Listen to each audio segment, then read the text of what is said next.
भाजप नेते हर्षवर्धन पाटील यांनी भाजपला सोडचिठ्ठी देत राष्ट्रवादी काँग्रेस शरदचंद्रजी पवार पक्षात प्रवेश केला। यानंतर भाजपने इंदापुरात पत्रकार परिषद घेत हर्षवर्धन पाटलांवर जोरदार निशाणा साधला।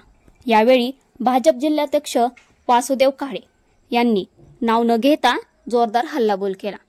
यावेळी काळेंनी इंदापुरातून भाजपा संपली असं म्हणत इथून पुढच्या कालावधीत कोणी पिंडीवरचा विंचू होता कामा नये याची काळजी भाजपचे कार्यकर्ते घेतील।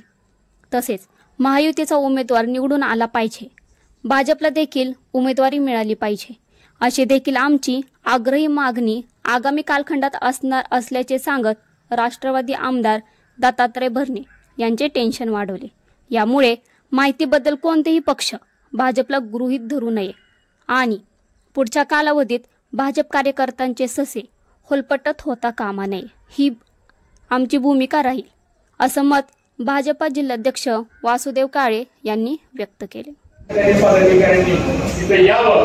अशी मला आपल्या सर्वांना विनंती करायची ते का तुम्हाला मी सांगितलं प्रवेशाचा कधी होणार आहे हे आपल्याला काही वेळात आपल्याला तारीख कळेल आणि त्यामुळे आम्हाला माहितीचा एक माणूस निवडून आला पाहिजे, त्याच्यामध्ये भारतीय जनता पार्टीला उमेदवारी मिळाली पाहिजे ही सुद्धा आमची भूमिका आगामी कालखंडामध्ये असणार आहे। कारण असं कोणी समजता कामा नये की भारतीय जनता पार्टी संपली, भारतीय जनता पार्टीला आता उमेदवारी मागणार नाही।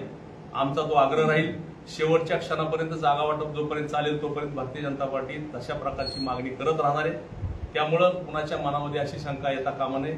शेवटी अलायन्समध्ये शिवसेना असेल, राष्ट्रवादी असेल, भाजप असेल, कोणत्याही पक्षाला जरी उमेदवारी मिळाली तरी शेवटी माहिती म्हणून आमचं काम करत असताना भारतीय जनता पार्टीचा कार्यकर्ता काम करेल, परंतु कुठल्याही पक्षाने भारतीय जनता पार्टीला गृहीत धरून चालता कामा नये।